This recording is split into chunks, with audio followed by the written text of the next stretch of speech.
हे प्रभु, कई दिनों से भूखा हूँ। अब शरीर गवाही नहीं दे रहा है। काश कहीं से एक रोटी मिल जाती तो मेरी मदद हो जाती। लेकिन आज के जमाने में सभी लोग स्वार्थी हो चुके हैं। लेकिन मैं क्या करूं? मुझे गांव में जाकर कुछ मदद मांगनी होगी। गांव के लोग बहुत भले इंसान होते हैं, कुछ मदद जरूर करेंगे। इतना सोचकर साधु गांव की ओर निकल पड़ते हैं।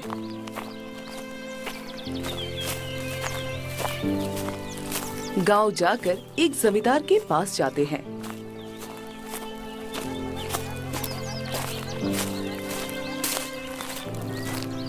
जमींदार साहब, मैं कई दिनों से भूखा हूँ, मुझे खाने को दे दो। भूख से जान जा रही है। अरे तो भाई साधु है ना, जिसे गांव से निकाला गया था? चल भाग यहाँ से। तुझे यहाँ आने से आदमी का ग्रह नक्षत्र बिगड़ जाता है। मैं तुझे कुछ नहीं देने वाला, चला जा यहाँ से। साधु जमींदार की बातें सुनकर बहुत दुखी हुए और वहाँ से आगे बढ़ जाते हैं। उसके बाद वो दो गांव वालों से मिलता है। हे पुत्र, मुझे बहुत भूख लगी है, जरा खाने को कुछ दे दो तो भगवान तुम्हारा भला करेगा। साधु महाराज, आपको तो मुखिया जी ने गांव से बाहर निकाल दिया था, फिर यहाँ क्यों आए हो? आप जाइए तपस्या कीजिए। आप तो सालों से तपस्या कर रहे हैं, क्या भगवान आपको शक्ति नहीं दे रहे हैं? अरे आप शक्ति से ही पेट भर लीजिए। हाँ सही कह रहा है सामू भाई, ये साधु लोग का मांगने खाने की आदत हो गया है। अरे जाओ यहाँ से। साधु महाराज, तुम्हें कुछ नहीं मिलेगा इस गाँव में। दुखी मन से एक पेड़ के नीचे जाकर बैठ जाते हैं। हे ईश्वर, अब इस कलयुग में साधु संतों के लिए भी कोई जगह नहीं रही। सभी के दिल पत्थर हो गए हैं। मुझे इस शरीर से मुक्ति दे दो प्रभु। साधु वहीं बैठे भूख से तड़प रहे थे, मगर कोई भी उनकी मदद नहीं करता। फिर रात हुई। रात के समय उनकी सांस अटकने लगी, पर कोई भी पानी देने वाला नहीं था और वो वहीं तड़प तड़प कर प्राण त्याग देते हैं।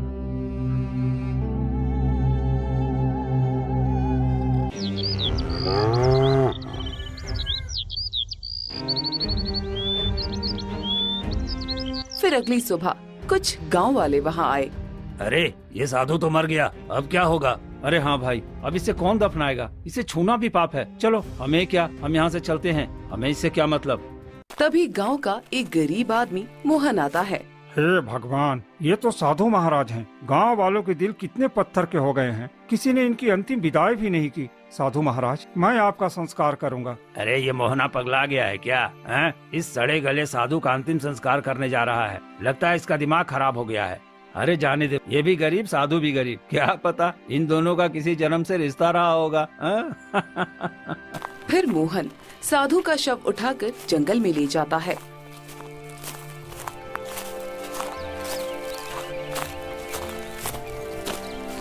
और एक गड्ढा खोदता है।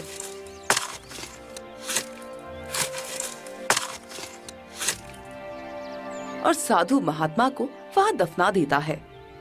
हे साधु महाराज, यदि हमसे कोई गलती हुई हो तो क्षमा कर दीजिएगा। अपना आशीर्वाद बनाए रखिए और गांव वालों को भी माफ कर दीजिएगा। मैं पूरे गांव वालों की तरफ से क्षमा मांगता हूँ। फिर मोहन घर लौट आता है।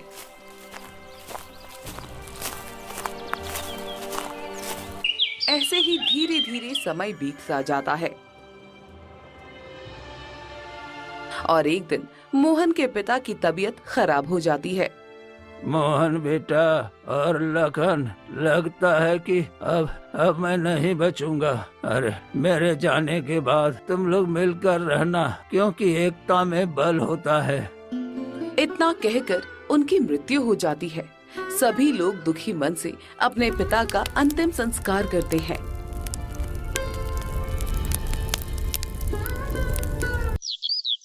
कुछ दिन ऐसे ही बीत जाते हैं और एक दिन उसका बड़ा भाई लखन मोहन से कहता है, देख मोहन, पिताजी का पूरा इलाज मैंने करवाया है, उनका पूरा खर्चा मैंने दिया है और काम में भी जो खर्चा आया वो भी मैंने किया है। तूने तो एक फूटी कौड़ी भी नहीं दी। अरे भैया, ये आप क्या कह रहे हैं? पिताजी की जमीन का जो भी अनाज बिकता है सब आपके पास ही जाता है, तो खर्चा भी तो आप ही देंगे ना?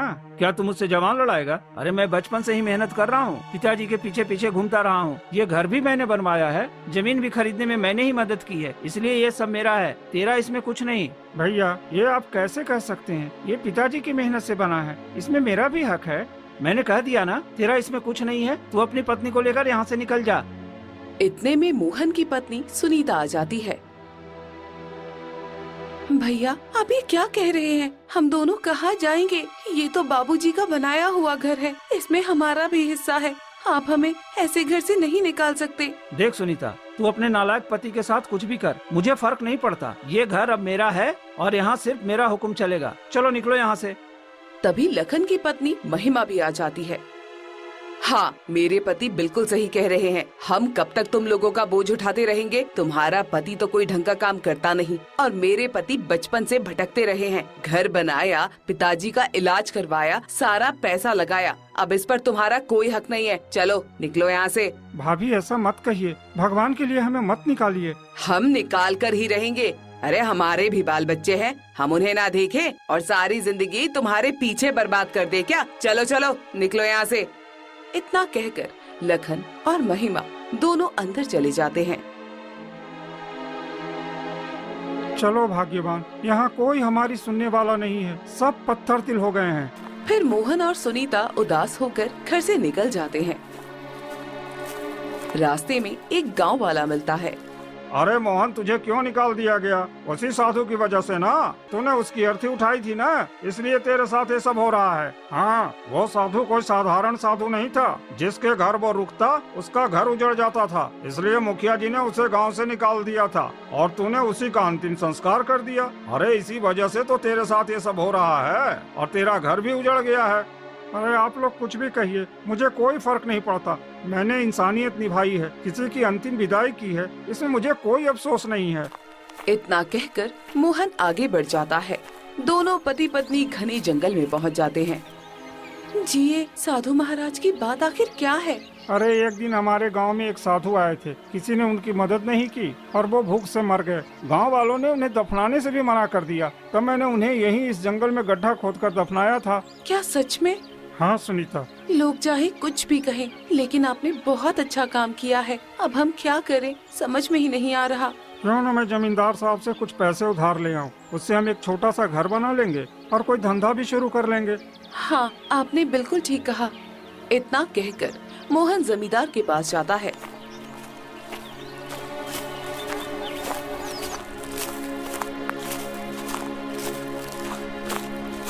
जमींदार साहब, मुझे कुछ पैसे उधार दे दीजिए। मुझे अपने लिए एक छोटा सा घर बनाना है। मैं कुछ दिन में आपके पैसे लौटा दूंगा। अरे तू तो लखन का भाई है ना? जी हाँ, मैं लखन का भाई हूँ। उन्होंने मुझे घर से निकाल दिया है।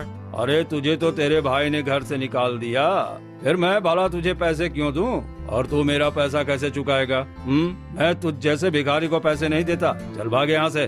जमींदार साहब, ऐसा मत करिए, कुछ तो रहम करिए। मैं आपके पैसे चुका दूंगा। मैं जानता हूँ तो कैसे चुकाएगा। अगर मैं तुझ जैसे भिखारी को पैसे देने लगूं ना, तो एक दिन मुझे खुद भीख मांगनी पड़ेगी। चल चल चल भाग यहाँ से। कोई धर्मशाला नहीं है यहाँ जहाँ हर किसी को दान बांटता फिरूं। इतना कहकर जमींदार वहाँ से चला जाता है।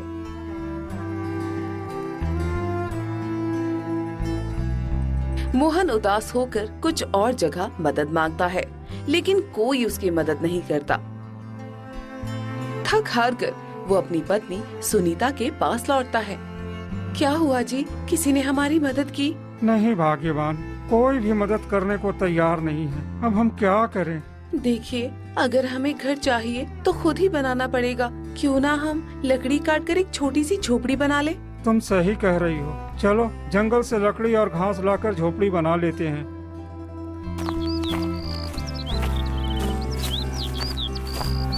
फिर दोनों मिलकर जंगल से लकड़ी और घास लाकर एक छोटी सी झोपड़ी बना लेते हैं।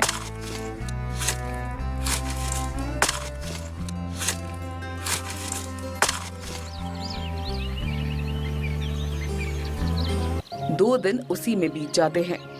घर का तो इंतजाम हो गया, लेकिन हम ऐसे भूखे कब तक रहेंगे? एक दिन तो हम मर जाएंगे, इसलिए अब खाने का कुछ इंतजाम करना होगा। लेकिन यहाँ जंगल में क्या मिलेगा खाने को? देखिए, यहाँ इतनी खाली जमीन पड़ी है, क्यों ना हम इसी में सब्जियाँ उगाएं और बेचें। इससे हमारा घर भी चलेगा और जमीन का भी उपयोग होगा। तुम ठीक कह रही हो, लेकिन ये जमीन तो बंजर है, यहाँ कुछ होगा या नहीं पता नहीं। भगवान पर भरोसा रखिए, कुछ ना कुछ जरूर होगा।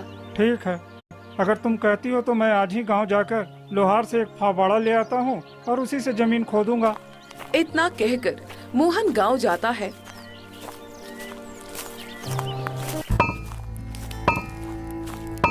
और लोहार के पास पहुंचता है। भाई साहब, मुझे एक फावड़ा चाहिए, उससे मैं जमीन पर खुदाई करके सब्जी उगाना चाहता हूँ। फावड़ा तो मैं दे दूंगा, लेकिन इसकी कीमत पूरे 4 चांदी के सिक्के लगेंगे।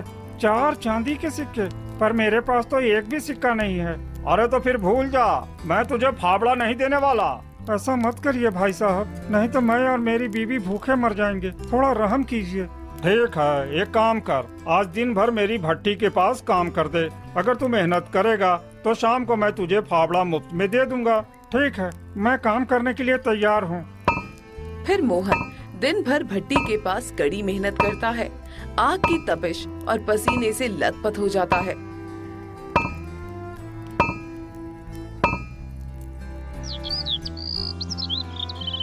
शाम को लोहार खुश होकर उसे फावड़ा दे देता है। ले, ये रहा फावड़ा, तूने मेहनत की है, अब ये तेरा है। बहुत बहुत धन्यवाद भाई साहब। मोहन फावड़ा लेकर अपनी झोपड़ी में लौट आता है।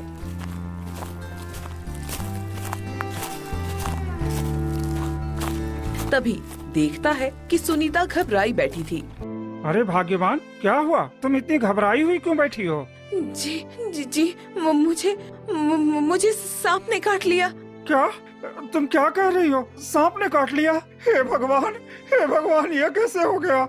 हाँ जी, मैं जंगल से लकड़ियाँ लाने गई थी, तभी अचानक सांप ने मुझे डस लिया। अब मेरे सिर में बहुत दर्द हो रहा है, पूरा शरीर सुन्न हो रहा है।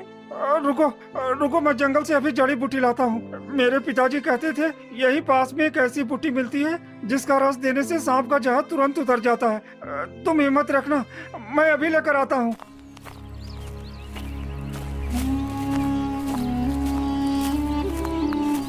मोहन तुरंत भागता है और पूरे जंगल में जड़ी बूटियाँ खोजने लगता है।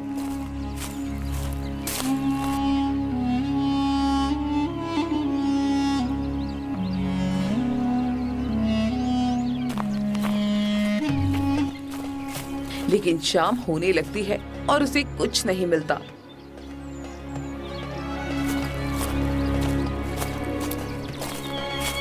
वो थका हारा पेड़ के नीचे बैठकर रोने लगता है। हे भगवान, अब मैं क्या करूं?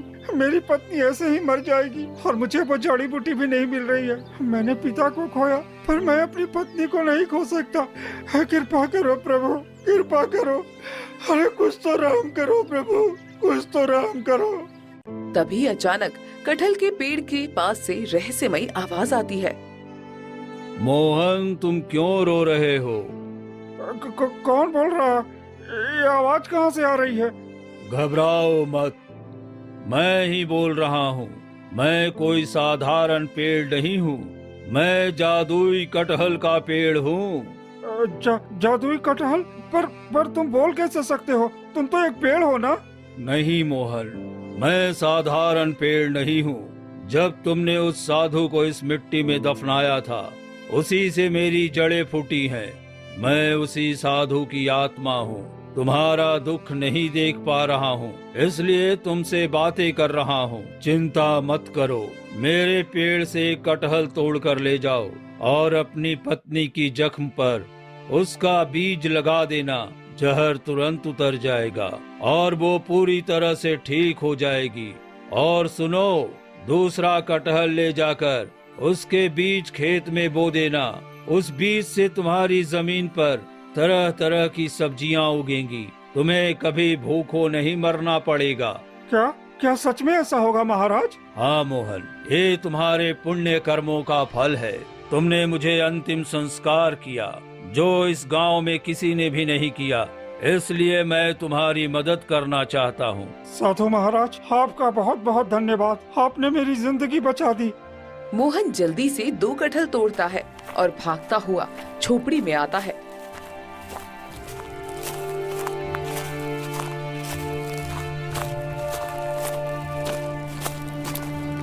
सुनीता बेहोश पड़ी होती है। हे भगवान, मेरी पत्नी तो बेहोश हो गई है, मुझे जल्दी कुछ करना होगा। वो कटहल काटकर उसका बीज सुनीता के जख्मों पर लगाता है। कुछ ही देर बाद सुनीता होश में आ जाती है। ये क्या हुआ? मैं तो मर गई थी ना? मेरे साथ क्या हुआ था जी? भाग्यवान, तुम्हें सांप ने काट लिया था, लेकिन देखो, जैसे ही मैंने ये जादुई कटहल का बीज तुम्हारे जख्म पर लगाया, तुम ठीक हो गई। जादुई कटहल? कटहल से कोई ठीक कैसे हो सकता है भला? अरे, ये कोई साधारण कटहल नहीं है सुनीता, ये जादुई कटहल है। असल में जिस साधु बाबा को मैंने दफनाया था ना, उसी की आत्मा इस पेड़ में बस गई है, उसी ने मुझे ये कटहल दिया है। क्या क्या सच में ये कटहल जादुई है? हाँ, और उन्होंने कहा है कि इस कटहल के बीज को हमारी जमीन पर बो देने से हमारी गरीबी दूर हो जाएगी। पर जी, कटहल का पेड़ तो फल देने में 3 से 4 साल लगाता है, तब तक तो हम भूखे मर जाएंगे। ये कैसे संभव है? नहीं भाग्यवान, ये कोई साधारण कटहल का बीज नहीं है। साधु महाराज ने कहा है, इसे बोते ही धरती से सब्जियां उगाएंगी। हमें भरोसा रखना चाहिए। ये तो बहुत अच्छी बात है जी, सच में भगवान हमारे साथ है। हाँ, कल सुबह ही हम दोनों खेत में ये बीज बो देंगे।